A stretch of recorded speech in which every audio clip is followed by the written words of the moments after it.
Hey, I'm Ryan McCaffrey with IGN, joined again by Gary Carr, the creative director at Lionhead Studios, on Fable: The Journey, the new Kinect role-playing game.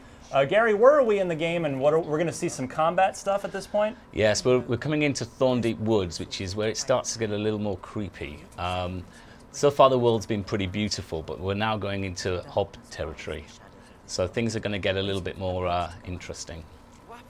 So we're navigating Saren, our horse, through this area. These green pickups are experience pickups. That's right. When you're on the horseback, you can pick up experience for Saren. When you're on foot fighting, you pick up experience for you, the hero, and you can use that to purchase more magic. Oh, I've crashed. No, I haven't. Nope, there we go. right through the trees. So you're having a good. You're sitting back. You're chilling. You're working Saren, working the reins. That's right. And now we're going to get into the on-foot spell casting. That's right. Section. So I'm just going to pull up here now. I'm just going to get my magic. I've just raised my hand simply, and I'm going to fire a simple bolt spell. Just boom, crash through. On we go. And on we go. Come on, goal. Not much of a security system. No, it's it's this is pretty basic stuff, actually. There's just a few simple. I mean, hobs aren't too sophisticated. They don't have great security systems. Just a few planks of wood there. So, for anybody that might be wondering, why couldn't this game be a controller game? The combat section up ahead is pretty much gonna set the record straight on that, right? And also, I think the travel does. I mean, you know, it feels really natural. I'm on a horse and cart. I'm sat down on my couch. I'm just literally cracking on these reins, and it just feels like it. You know, it's very natural. I mean, people just get this. You know, they just steer, pulling on the reins and cracking the reins, and you move forward, and it just makes sense. I mean, people do it even without looking at a manual. They just sort of get this is something you can do. So I'm just going to pull over here. It looks like there's a little stopping point. Let's just see what this is.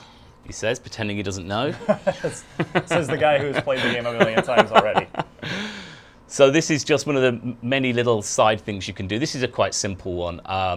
I'll just raise my other hand. It's telling me I can push, so I'm just going to try and... Yeah, your left hand is like a tether. It's like a tether. It's called push. It has a multi-purpose. It can just send an energy blast to move things back. Or you can use this tether to actually throw things around. In this case, it's too solid, so I just push back this secret passageway. Well, maybe we'll get to throw some hobs around. We'll do that. We'll do that in a while. Are there demon doors in Fable: The Journey? Well, we call them puzzle doors in this one. Yes, there are puzzle doors which open up temple sections, which we'll show you a little later on as well. Excellent. Oh, look, I've got a golden acorn. Wow.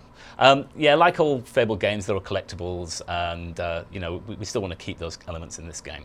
So we'll get back on the horse now, and let's ride up to where I know a few hobs hang out.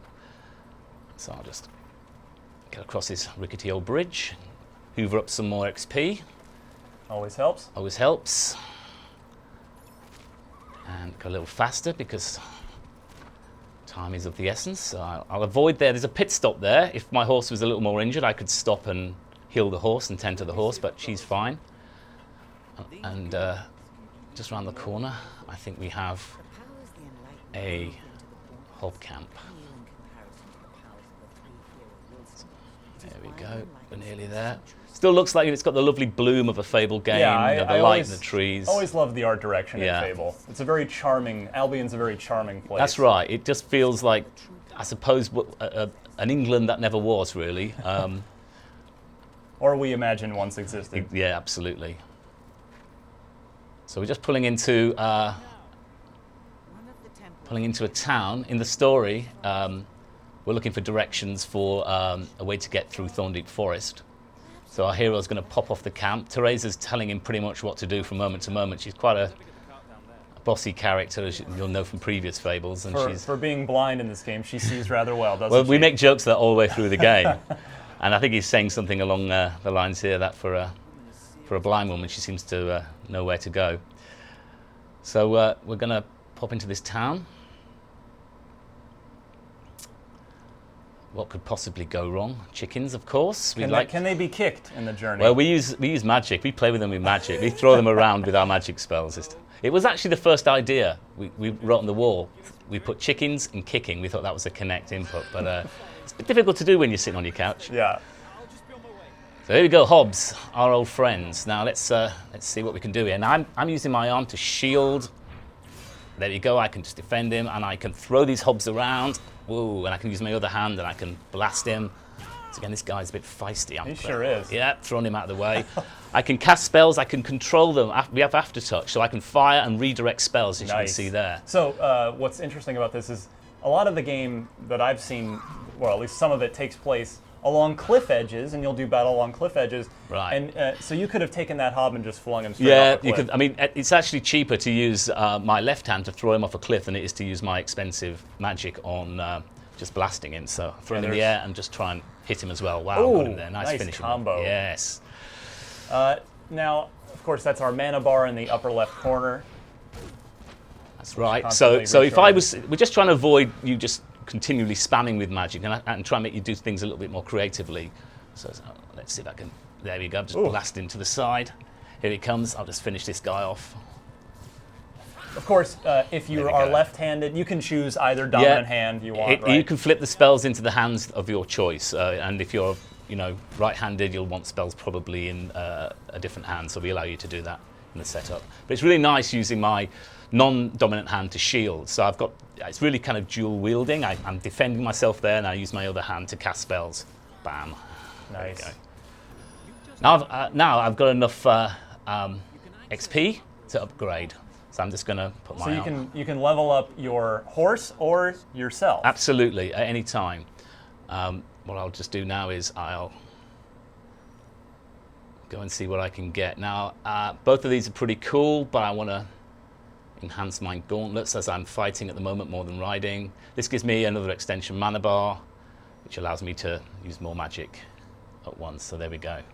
What is that I'm seeing? Redeem Fable Heroes Gold. Looks like the game plugs in with the Xbox Live Arcade adventure. It absolutely does. Anybody that's downloaded Heroes can then spend gold on XP and also buy trinkets for the. Oh, he's climbed on the camera there. There we go. That's cool. Yes, they can also buy items for the caravan that you can dress up with spending gold in the game. Yes. So let's see what else we can find here. I'll try and hit a barrel. You've queued a magic spell just at the ready. There we go. Yes, you could just raise your hand and get it queued up. Now, can you throw hobs into other hobs? Yes, or you can throw exploding barrels into hobs. I mean, Even better. Let's just pull this guy, throw him in the air, and try and hit him as well. Oh, there we go. There we go. That's it. It's just great fun. It's great fun just to play around. I really like sort of bending the spells in the air and pulling them back like that. Well, and what we're not seeing here too is, you've played this game a million times already. You've kind of got your set way of how you like to fling spells. You can gesture really however you want. Everyone's right? The game different. adapts to it. Everyone's different, and the game adapts to your playing style. We've got sort of machine learning tech in there, so not everyone, throws magic the same way. I'm just going to get this guy. It's very. We've just watched so many people. We've done so much user research. People are different. Everybody's got a different way of throwing the magic out there. So it learns from what it thinks you're trying to do, and that's really important. Oh. Yeah, they're still dumb. The hobs have never been the smartest critters. Let's just throw them away. There you go. That never gets old. But no, it's been great fun playing around with the tech, and there we go. There he is. And for anyone watching on the video wondering why I'm scooched to the edge of the couch as if Gary has the plague, I'm just trying to stay out of the Kinect's way while he shows us the game. Ooh, that was a good one. I love hitting exploding barrels. Great fun. Now this is very early in the game. I've only got 2 spells here. I've got the ability to use this bolt spell, I can shield, and I can use this force push, which has this tendril. Now this tendril can level up. I get up to 4 of these tendrils if I spend my XP on this hand, which is great. So I could be flinging 4 things around at once, which is great. I'm just getting towards the end of this. I'm just clamber over here now. So this is just very early combat. This is the very first time you fight hobs. So there's nothing too complex here. We're just getting the player used to throwing things around and playing around with their I'm magic. guessing there are some interesting combat-related achievements for juggling guys. Yes, and throwing them off let me of see if I cliffs. can. Well, I'll try and throw a few guys up in the air. It's difficult to talk and reflecting play, his but I'll rock throw back at him. him. And there are achievements for juggling hobs or throwing them in the air and firing at them. Absolutely. Missed him. Hit him on the ground while he's down. I've also slightly upgraded my bolt spell, that if I fire at something, it ricochets onto another critter as well. So, yeah, all spells upgrade in multiple ways, and it's up to you. The choice in the game is how you want to power up your magic. So we're getting towards the end here. I'll try. There we go. Hit an explosive barrel. Yes, Oh, nice. impressive. Oh, he flew miles. Nearly there. Just defend myself. There's the shield spell. One more explosive barrel if you can get it. Oh. Or I guess you could fling him off into the water, too. Oh, you can, but unfortunately, You're too efficient, I'm Gary. too efficient. Sorry about that. There we are. Well, it's an interesting combat section. It only evolves and gets more complicated Oh from yeah, there. creatures get bigger. They get more competent in the way they attack you, so your magic levels up. And towards the end of the game, you're a full-blown wizard and having fun with both hands, dual wielding, playing with bigger and better spells. And we've made the biggest creatures ever. We've got a vast array of creatures, some old, some completely new to the Fable universe, and we're really excited. Fable the Journey is out on October 9th for Connect on your Xbox 360. For more on Fable the Journey, keep it locked to IGN.